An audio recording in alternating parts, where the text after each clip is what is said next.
सनातनी हिंदुओं को जगना पड़ेगा, अपने मस्तक पर तिलक लगाकर घर के बाहर निकलना ही पड़ेगा। पा क्रांति रोसदिया क्रांति, अब तो केवल राम नाम की क्रांति का श्लोक बजना चाहिएगा। जो दिल्ली में साक्षी बिटिया के साथ में हुआ, 40 बार चाकू मारी गई है, अब नहीं होने देंगे जब तक बालाजी की कृपा। नमाज पढ़ो, कुरान पढ़ो, धर्म परिवर्तन किसी अन्य धर्म के चमत्कार में पढ़ने की जरूरत नहीं है। धर्म परिवर्तन नहीं सहेंगे, नहीं सहेंगे, नहीं सहेंगे। सोशल मीडिया पे मेरा नंबर वायरल करके और लिखा ये लड़की गलत काम करती है, इसलिए क्योंकि इसने मेरे को टाइम दिया।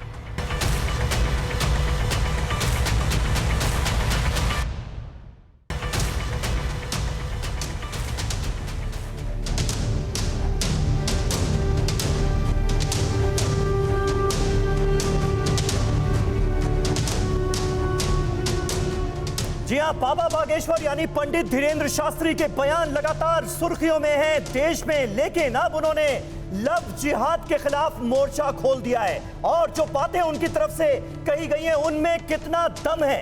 लव जिहाद क्या हकीकत, क्या फसाना, आज इस पर होगी बात। पक्ष और विपक्ष से हमारे साथ तमाम खास मेहमान जुड़ेंगे और इस समस्या से पीड़ित वर्ग भी आज TV9 भारतवर्ष के स्टूडियो में हमारे साथ होगा। तो बड़ी पेशकश की करने जा रहे हैं TV9 भारतवर्ष पर शुरुआत। आपके साथ मैं हूं समीर अब्बास और मेरे साथ हैं प्रतिमा मिश्रा।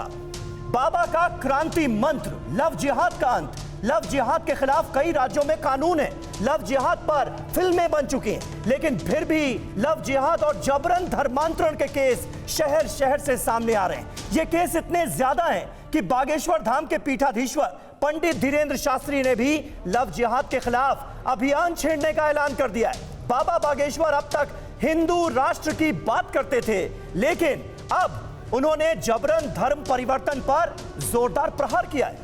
बिल्कुल, बाबा बागेश्वर धर्मांतरण पर मुखर हो गए हैं। बाबा अपने प्रवचनों में लव जिहाद की जोरदार मुखालफत कर रहे हैं। इसीलिए सवाल यह उठता है कि क्या बाबा का क्रांति मंत्र लव जिहाद का अंत करेगा? इस बड़े मुद्दे पर आज होगी गर्मागर्म डिबेट। हमारे साथ दोनों पक्षों से जुड़ रहे हैं बेहद खास मेहमान और साथ ही हमारे साथ स्टूडियो में वो पीड़ित भी होंगे जिन्होंने जबरन धर्मांतरण और लव जिहाद का दंश भी झेला है।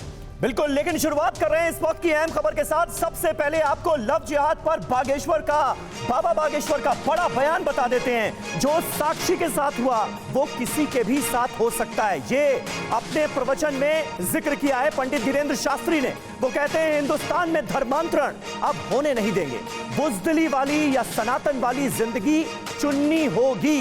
सुनिए बाबा बागेश्वर का ऐलान। साक्षी बिटिया के साथ में हुआ, 40 बार चाकू मारी गई है, वो तुम्हारी बहन बेटियों के साथ होगा। आज नहीं तो कल होगा।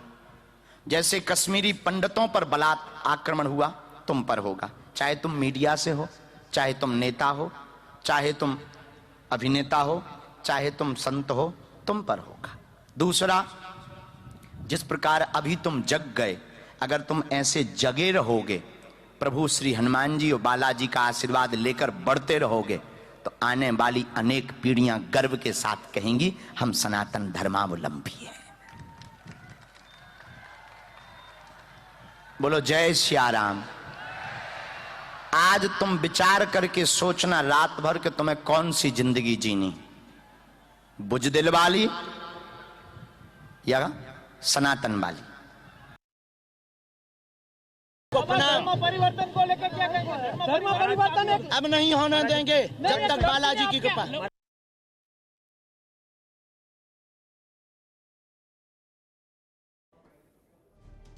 तो देखिए इस पूरे मुद्दे पर बाबा बागेश्वर यानी पंडित धीरेन्द्र शास्त्री का क्या रुख है, ये आपने जान लिया। आप सबसे पहले जान लीजिए कि आज की डिबेट के अहम मुद्दे क्या हैं। बाबा ने क्रांति मंत्र दिया है, लव जिहाद का अंत करने की उन्होंने ठान ली है, ये ऐलान वो खुद कर रहे हैं।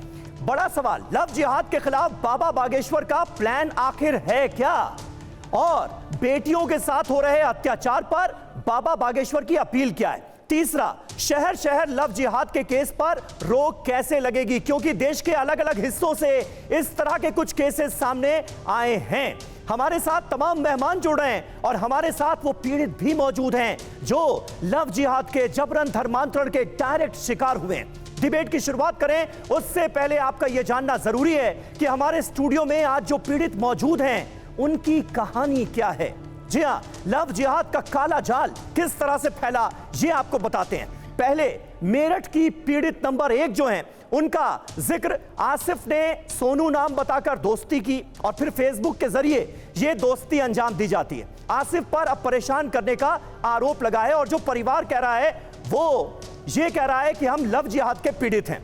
मेरठ की पीड़ित नंबर 2 हमारे साथ आज मौजूद हैं। शोएब ने टीनू नाम बताकर दोस्ती की, यानी देखिए इन दोनों ही केसेस में नाम बदले गए, नाम कुछ और था बताया कुछ और गया, शादी के बाद दूसरे राज्य में चले गए और घर वालों ने इस केस में भी लव जिहाद का आरोप लगाया है। पुलिस जांच कर रही है। अब सूरत की पीड़ित का जिक्र कर लेते हैं। यहां पर क्या हुआ, सूरत की पीड़ित पर भी कुछ ऐसी ही बीती। शाबिर ने 6 साल पहले धर्म परिवर्तन कर शादी कर ली। 6 साल पहले धर्म परिवर्तन हुआ, फिर शादी हो गई और फिर पिछले साल डिवोर्स भी हो गया, तलाक भी हो गया। और अब शाबिर क्या कर रहा है, अब हलाला कराने की जिद पर शाबिर अड़ा हुआ है। लड़की परेशान है और इस मामले में भी लव जिहाद का आरोप लगाया जा रहा है परिवार की तरफ से, लड़की के परिवार की तरफ से। तो कुल मिलाकर ये 3 मामले हमारे सामने हैं। हमारे साथ इस वक्त लव जिहाद के पक्ष और विपक्ष के गेस्ट मौजूद हैं। तमाम खास मेहमान हमारे साथ जुड़े हैं, उनसे आपका तारुफ करा दें। विजय शंकर तिवारी हमारे साथ मौजूद हैं, वीएचपी के नेशनल स्पोक्स पर्सन हैं। विवेक श्रीवास्तव हमारे साथ मौजूद हैं, नेता हैं सीपीआई के। और संगीत रागी साहब हमारे साथ मौजूद हैं, राजनीतिक विश्लेषक हैं, संघ की विचारधारा को सपोर्ट करते हैं टीवी डिबेट्स में। मेहरुद्दीन रंगरेज साहब हमारे साथ मौजूद हैं, इस्लामिक स्कॉलर हैं। सुबोही खान हमारे साथ मौजूद हैं, एक्टिविस्ट हैं, सोशल एक्टिविस्ट हैं, लॉयर हैं। मानवी तनेजा हमारे साथ मौजूद हैं जो कि जानी मानी मॉडल हैं और इन तमाम सोशल इश्यूज पर बहुत मुखर होकर अपनी राय रखती हैं। और हमारे साथ कुछ खास मेहमान भी मौजूद हैं जो खुद लव जिहाद का शिकार हुए हैं। मेरठ की पीड़ित हमारे साथ मौजूद हैं। मेरठ की जो दूसरी पीड़ित जिनका मैंने थोड़ी देर पहले जिक्र किया था आपसे, उनकी मां हमारे साथ मौजूद हैं। और श्रद्धा वॉकर का केस, इसे भला हम कैसे भूल सकते हैं। आफ्ताब ने 35 टुकड़े कर दिए थे श्रद्धा के और यह खबर जिसने भी सुनी उसका दिल दहल गया। आज श्रद्धा के पिता टीवी 9 भारतवर्ष के स्टूडियो में मौजूद हैं, विकास वॉकर जी भी। इन सबसे हम चर्चा की शुरुआत करें उससे पहले मैं विजय शंकर तिवारी जी आपके पास आता हूं। बाबा बागेश्वर जिन बातों का जिक्र कर रहे हैं वो कह रहे हैं लव जिहाद के खिलाफ अब मोर्चा खोलना होगा, जबरन धर्मांतरण अब होने नहीं देंगे। ये क्या करने की बात हो रही है, क्या किया जाएगा? क्योंकि कानून एक तरफ हमें नजर आता है जो अपना काम कर रहा है इस पूरे मामले में। देखो समीर, अगर जो लड़की प्रताड़ित होती है और लव जिहाद के इस ट्रैप में फंसती है, अगर उसको ये पता होता कि ये जो सारा प्रेम का चक्कर चलाया जा रहा है ये एक षड्यंत्र है और ये धर्मांतरण के लिए किया जा रहा है, तो वो शायद ये लव जिहाद के ट्रैप में नहीं फंसती। और आज सबसे बड़ी आवश्यकता है कि देश में जो गैर इस्लामिक लड़कियां हैं उनको इस प्रकार का जागरण हो, उसके मन में ये बात बैठे कि ये जो सारा लव जिहाद का ट्रैप चल रहा है, षड्यंत्र चल रहा है, ये केवल धर्मांतरण के लिए चल रहा है। और अगर उनको ऐसा ध्यान में आ गया तो ये जो समस्या है इससे निजात पाई जा सकती है। और ये लव जिहाद आज अनाम विषय नहीं रहा है। 2009 में ये ब्रिटेन से चला, ब्रिटेन से ये बात उठी है और इसके बाद केरल में सारा विषय आया। तारा साहदेव जैसी एक नामचीन खिलाड़ी अगर वो समाज के बीच में नहीं आती तो शायद ऐसा नहीं कि 2009 से पहले समस्याएं नहीं थी, 2009 से पहले भी समस्याएं थी, लेकिन लोग लज्जा के कारण लोग नहीं बोलते थे। 2009 के बाद जब तारा साहदेव जमीन पर उतर करके लोगों के बीच में ये षड्यंत्र का पर्दाफाश किया तो लोगों के अंदर बोलने का मन बना और ये बात समाज में आई। आज आपने देखा कि मीडिया भी स्वीकार करता है कि लव जिहाद है, सरकारें भी स्वीकार करती हैं कि लव जिहाद है, समाज भी स्वीकार करता है कि लव जिहाद है। लेकिन 2012 में जब हम ये बात करते थे तो हमारी बात कोई नहीं मानता था, हर आदमी प्रश्न करता है लव जिहाद क्या है। लेकिन आज लव जिहाद समाज बोल रहा है और यहां तक कि मीडिया बोल रही है, सरकारें बोल रही हैं, सरकारें कानून बना रही हैं। ठीक है, ठीक है, आप कह रहे हैं समस्या पहले से थी लेकिन अब लोग मुखर होकर सामने आ रहे हैं और इस समस्या के बारे में बात कर रहे हैं। हाजी साहब, जवाब मैं आपसे चाहूंगा क्योंकि विजय शंकर जी और एक बड़ा वर्ग आज ये कह रहा है कि ये जो लव जिहाद की थ्योरी दी जाती है इसमें लव तो कहीं है ही नहीं, असल मकसद होता है लड़की का धर्मांतरण। ये क्या है और क्यों है, जरा बताएं।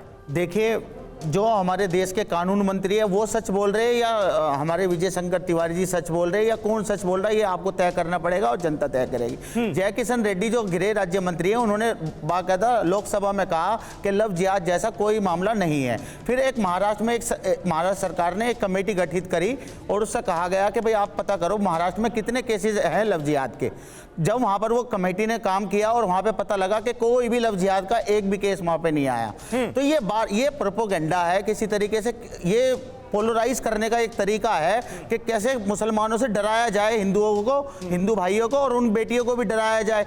अब ये बताइए जब कोई लड़की, तो आप समस्या को ही सिरे से नकार रहे हैं। बिल्कुल, ये है ही नहीं समस्या, इसके पीछे है ही नहीं, आप ये कह रहे हैं। सुन तो लीजिए एक मिनट। अभी बागेश्वर बाबा ने जो अपने यहाँ पर बुला के मुसलमानों को धर्म परिवर्तन कराया, उन्होंने हिंदू धर्म में, उसे तो ये घर वापसी कहते हैं। अगर कोई धर्मांतरण कोई और दूसरा करा रहा है तो उसे ये कह देते हैं लव जिहाद बता देते हैं। तो ये देखना पड़ेगा, लोग जागरूक हो रहे हैं और लोग जागरूक लेकिन धोखे से नाम बदलकर, नाम कुछ और है बताया कुछ और जा रहा है, धर्म कुछ अलग है बताया कुछ और जा रहा है, और इसके पीछे मंशा इस बात की कि लड़की शादी कर ले और उसके बाद ताकि उसका धर्म परिवर्तन कराया जा सके, उसे इस्लाम मिलाया जा सके। ये समस्या नहीं है समीर जी। 21वीं सदी, आप 21वीं सदी में बैठे हैं, यहाँ पे ट्रू कॉलर भी है, फेसबुक भी है, व्हाट्सएप भी है, सारी सोशल मीडिया पे कोई भी किसी के साथ फ्रॉड नहीं कर सकता। ये सब तो है, ये सब तो है, लेकिन हमारे साथ पीड़ित भी हैं। अपनी हाजी साहब, ये सब कुछ है जिसका आपने जिक्र किया, लेकिन हमारे साथ पीड़ित भी हैं। कुछ पीड़ित जिनकी दास्तान हमने अभी अपने दर्शकों के सामने रखी, उन्होंने अपना दर्द बयां किया। कुछ पीड़ित टीवी 9 भारतवर्ष के स्टूडियो में मौजूद है। एक मिनट हाजी साहब, आपने अपनी बात कही, प्रतिमा हमारे साथ मौजूद है और प्रतिमा के साथ वो पीड़ित वर्ग भी मौजूद है जिन्होंने इस दंश को झेला है। प्रतिमा, बिल्कुल, वो परिवार हमारे साथ मौजूद है और खुद विक्टिम हमारे साथ मौजूद है। मैं नहीं चाहूंगी कि आप अपनी आइडेंटिटी बिल्कुल भी रिवील करें, तो आपको अपना नाम लेने की जरूरत नहीं है, लेकिन क्या हुआ ये दर्शकों को जरूर बताइए। उसने मुसलमान था, वो हिंदू बन के मतलब आईडी बनाई थी फेसबुक पे, आईडी थी सोनू कुमार, और उस लड़के का नाम था आसिफ अली, और उसने मतलब ज़बरदस्ती मेरे साथ संबंध भी बनाए और फिर मुझे मारने की भी धमकी दी, यहाँ तक कि मेरे परिवार वालों को भी मारने की धमकी दी है। आपको उसकी आइडेंटिटी के बारे में कब और कैसे पता चला? ये कितने साल तक चलता रहा ये सब कुछ? वो 3 साल तक ऐसे ही चलता रहा, लेकिन जब वो घर पे आया मुझे तब पता चला कि ये तो मुसलमान का लड़का है। मैंने उससे जाने के लिए बोला तो उसने बोला अगर जो तुम मेरे साथ नहीं चली तो तुझे मैं मार दूंगा यहीं पे।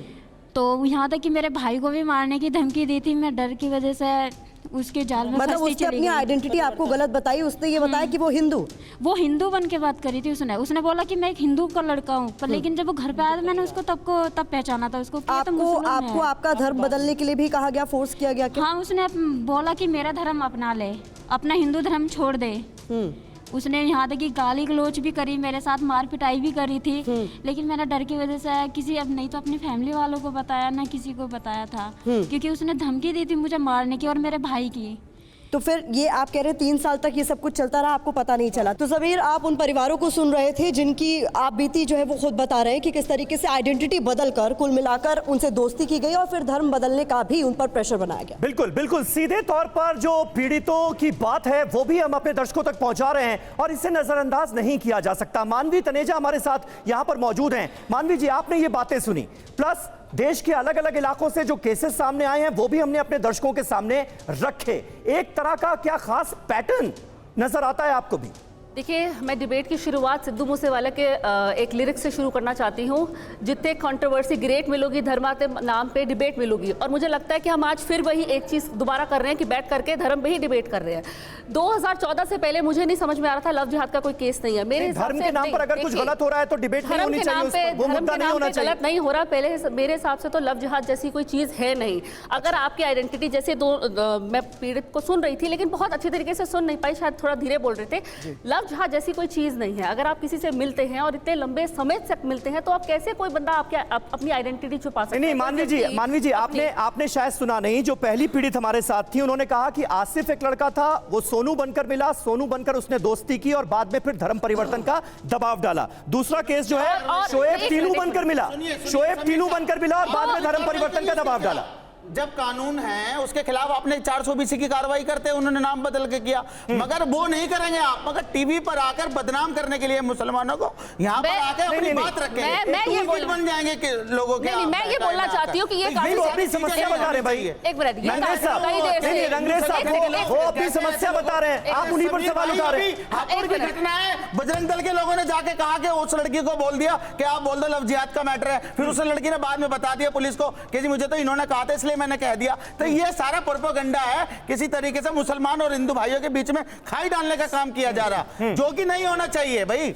मोहब्बत प्यार से सब रहना चाहते हैं। ठीक है, कई देर से उसको मानवी जल्दी से पूरा कीजिए, फिर मैं सुबुह जी के पास मिल रही थी, तो आइडेंटिटी कैसे छुप सकती है? और एक ने तो बोला कि शादी भी हो गई थी, तो शादी तो होती नहीं, निकाह होता है, तो आपने शादी कर लिया, आपको पता ही नहीं है। यही पे मैंने आपको सारा का सारा चिट्ठा साफ कर दिया। निकाह होता है ना, मुसलमानों में शादी तो नहीं होती। अगर आपको धर्म परिवर्तन के लिए फोर्स किया तो आपने शादी कर ली और धर्म परिवर्तन नहीं हुआ, आपका नाम नहीं बदला गया, तो कैसे ये फॉल्स एलिगेशन? अगर सब कुछ सही तरीके से होता तो फिर धोखा क्यों कहा जाता?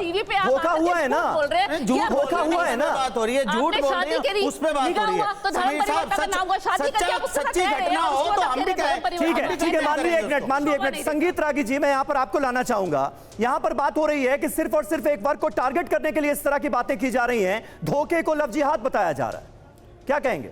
देखिए, सबसे पहले तो कि लव जिहाद के बारे में बता दूं कि जिहाद जो है इस्लाम के मानने वालों का दूसरे धर्मों के खिलाफ युद्ध है, इसी को जिहाद कहते हैं। और उसमें दूसरे धर्म के लोगों को अपने धर्म में परिवर्तन करना उनके एजेंडे का हिस्सा होता है। यह इस्लाम की थियोलॉजी का एक हिस्सा है, जिसमें यह भी है कि यदि तुम अपने पिता या अपने जो लोग हैं, यदि वो ईमान में विश्वास नहीं करते हैं तो उनको ईमान में जिस प्रकार से भी लाना चाहो लाओ, ये उनका मैंडेट है। यही कारण है कि आपने देखा होगा, नहीं, ऐसा कुछ नहीं है जो देखिए मैं बीच में बोलता नहीं हूँ। आप हिटलर जी ने एक प्रोपेगेंडा सेट किया था अपने टाइम पे, तो आपने पढ़ा है, मैडम जरा सा सभ्यता सीख लीजिए। दूसरा कोई बोल रहा है तो थोड़ा सा सुन लीजिए। आप जब बोल रही थी तो मैंने बोला नहीं ना बीच में, तो सही ना, आप बिल्कुल गलत आकर के। अरे भाई आप पढ़े नहीं है तो मैं क्या करूं? नेशनल टीवी पे आकर के आप कुछ भी बोल देंगे। आपको अकल है? आपने पढ़ा है? अकल है, आप देखिए, आपको अकल है, पढ़ा है आपने? कैसे बात कर रहे हैं? आपने पढ़ा है? बीच में क्यों इंटरफेयर कर रही है? मुझे बोल रहे हैं कि मुझे अकल है, एक नेशनल टीवी पे आकर एक महिला से ऐसे बात कर रहे हैं। क्या महिला? वो महिला पुरुष का है, जब अकल ही नहीं है, आपको पढ़ने का अकल नहीं है, पढ़ने का दर्द नहीं है, क्या तमीज है आपको? क्या तमीज है आपको?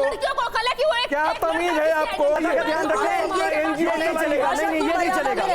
आपको मर्यादा में रहकर बात कीजिए।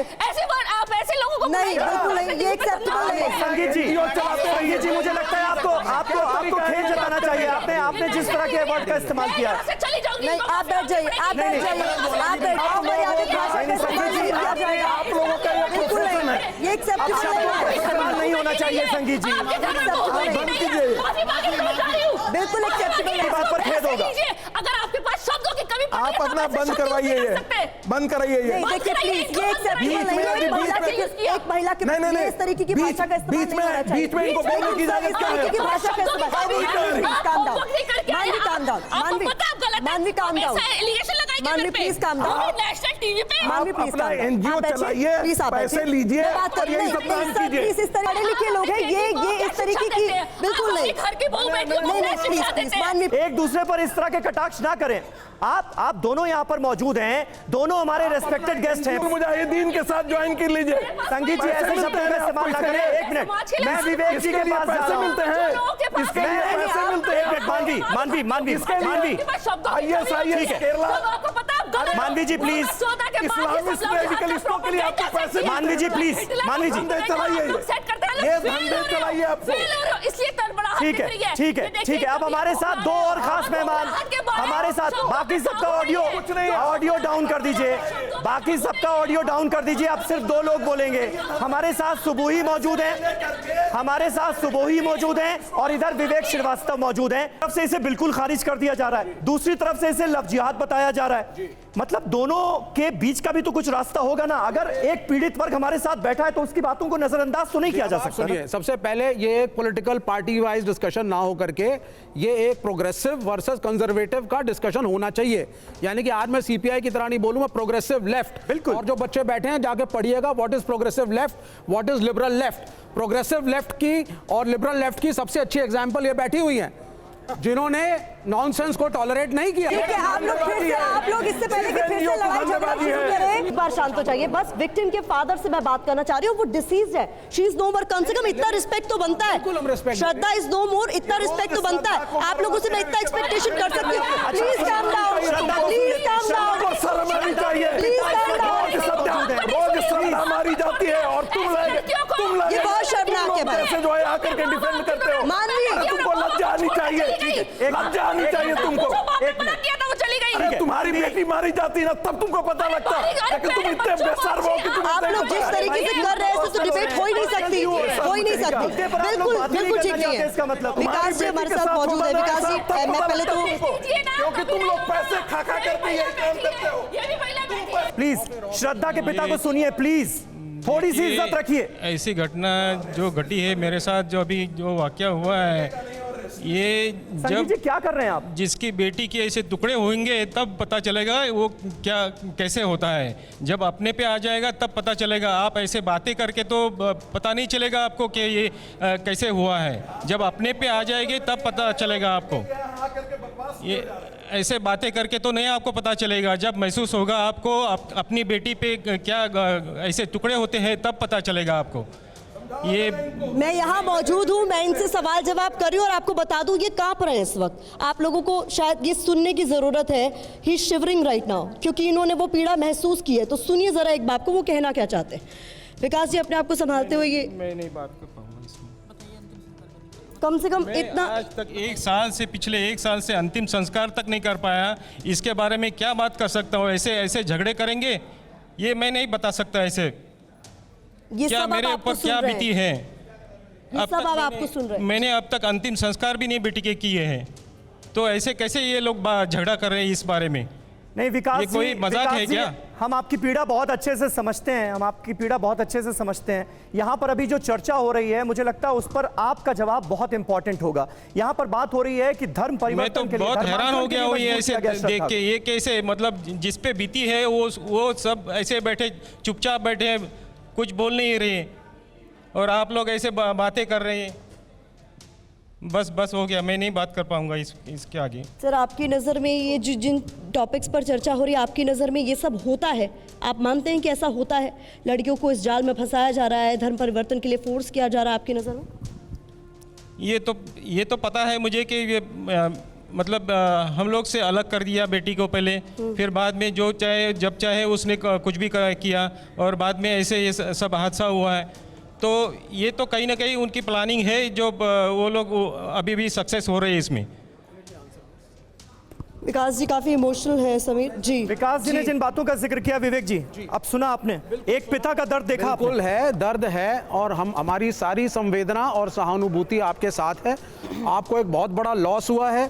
पैनल में बैठे सभी लोग और सभी गेस्ट इस बात को समझते हैं, नहीं होना चाहिए था, ये एक बात है। लेकिन दूसरा मैं ये भी कहना चाहूँगा और आपसे अपील करूँगा कि इसमें एक रिलीजियस एंगल हम ना लें। ये बहुत बार ऐसी घटनाएं, हिंदू लड़का हिंदू लड़की से शादी करता है तो भी होती हैं, मुसलमान लड़का मुसलमान लड़की से शादी करता है तो भी होती हैं।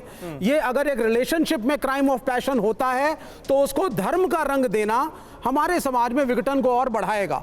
तो आपसे मेरी हाथ जोड़ के अपील है कि जो आपका जो लॉस हुआ है वो हम नहीं फुलफिल कर सकते, लेकिन हम आपसे आपके हिसाब से बात करेंगे तो समाज में एक मैसेज जाएगा। विवेक जी, यानी आपके हिसाब से ऐसे केसेस में धर्म का एंगल लाना ही नहीं चाहिए। धर्म का एंगल है ही नहीं सर, है ही नहीं आपके हिसाब से ना? ठीक है, रिलेशनशिप सुबोई खान हमारे साथ मौजूद हैं, ऐसे केसेस को हैंडल भी करती हैं, लॉयर भी हैं, सोशल एक्टिविस्ट भी हैं। सुबोई, आपके हिसाब से ठीक कर रहे हैं विवेक? जी समीर, मैं किसी के बीच में नहीं बोली और आशा करती हूँ कि कोई मेरे बीच में इंटरप्ट नहीं करेगा, क्योंकि यहाँ पर युवा बच्चे बैठे हैं, भारत का यूथ बैठा है। तो इस मुद्दे पर मैं बहुत ही रैशनैलिटी और क्लैरिटी के साथ कुछ पॉइंट्स रखना चाहती हूँ। विवेक जी ने कहा कि धर्म का एंगल नहीं आना चाहिए।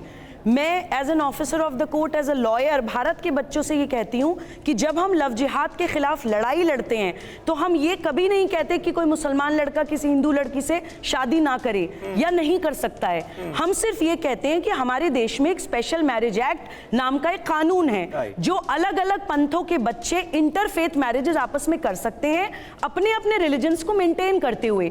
मैंने भी ये गैर मुसलमान से शादी करी है, लेकिन मैं सुबूही खान से कोई सपना खन्ना तो नहीं बन गई। स्पेशल मैरिज एक्ट में शादी करी। मैं ईद भी मनाती हूँ, मैं नमाज भी पढ़ती हूँ, मैं होली भी मनाती हूँ, मैं दिवाली भी मनाती हूँ और मैं पूजा भी करती हूँ।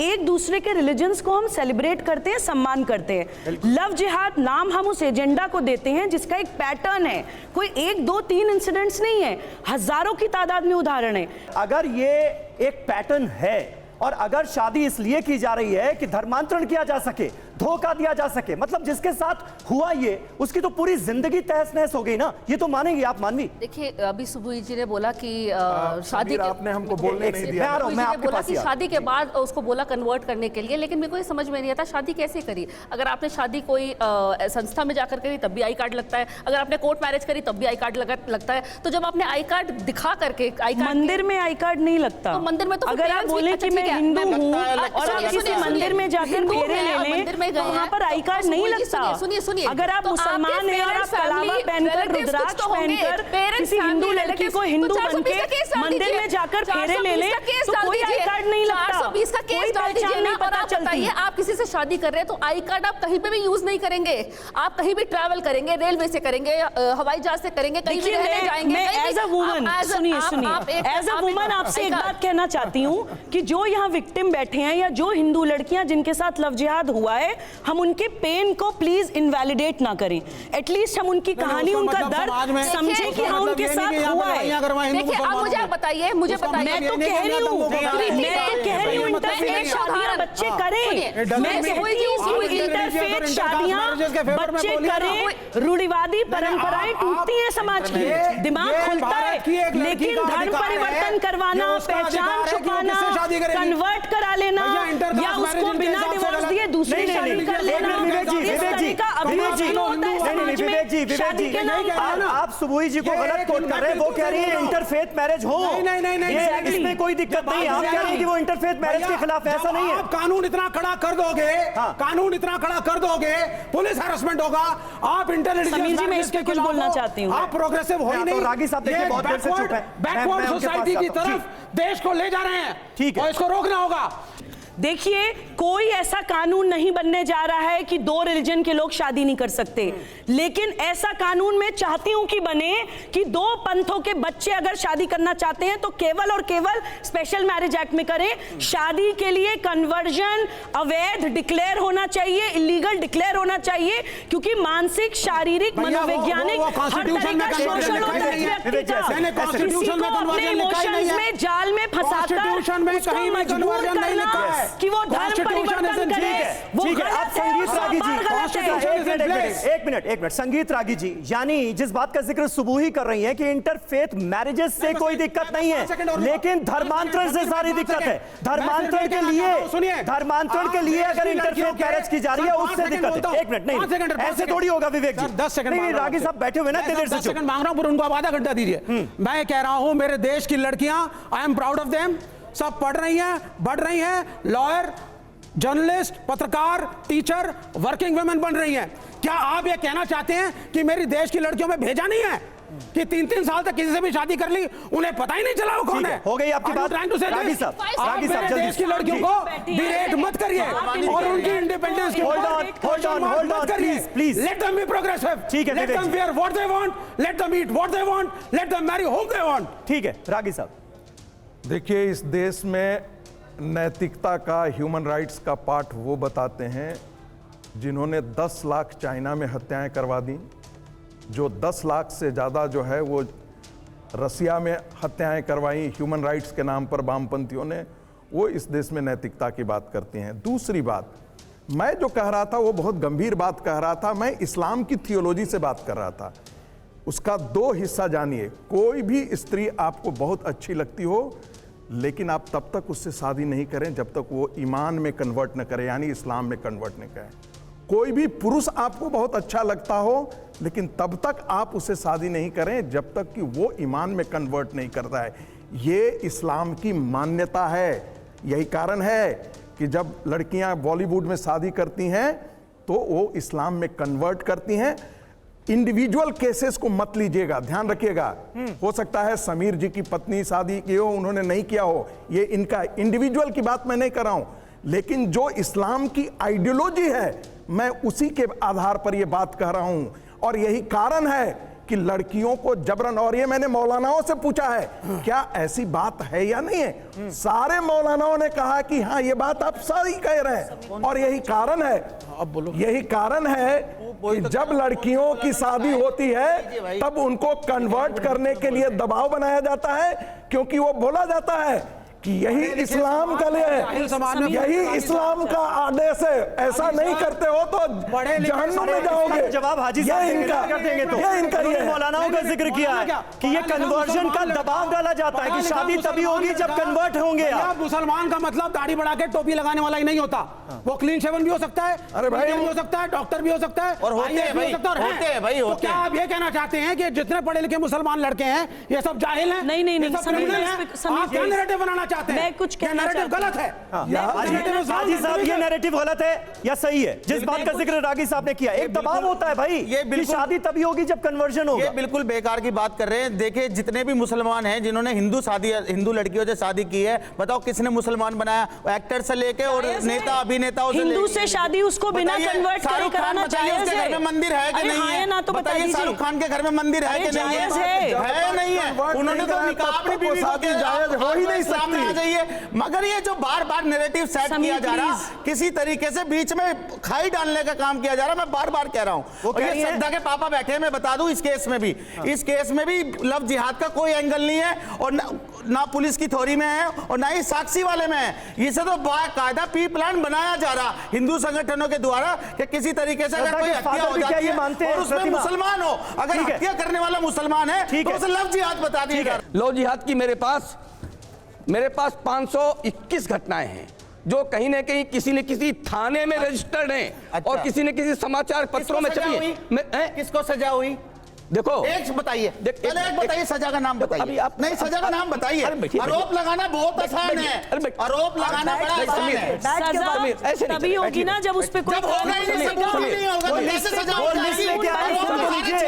हम कह रहे हैं कि पीड़िताओं को इंसाफ नहीं मिलता, कानून नहीं उसके लिए। ठीक है, सुनो समीर, देखिए 3 दिन पहले क्या है भाई, पूरी लिस्ट में क्या है जी? 10 लाख लोगों को मुसलमान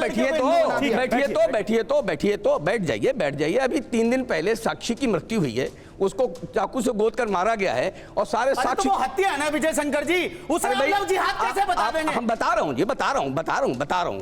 जब लड़की को यह पता चला कि ये मुसलमान है, ये इस्लामिक है, तो उसने अपने रिश्ता तोड़ना चाहा और उसने जाके उसको कितने चाकू मारे। अब इसके लिए आप प्रमाण मारेंगे? अच्छा, आप इसके लिए किसी मुसलमान ने कोई उसके फेवर में? अरे भाई सुन तो लीजिए, आप तो एक मुस्लिम लड़की का रेप हो जाता है बीजेपी के सारे नेता। हम एक बात यहाँ पर क्लियर करते हैं, एक मिनट, फैक्चुअल बात पर है विजय जी। अभी ये साक्षी का जो आपने जिक्र किया, दिल्ली पुलिस की तफ्तीश में अभी लव जिहाद का एंगल साबित नहीं हुआ है।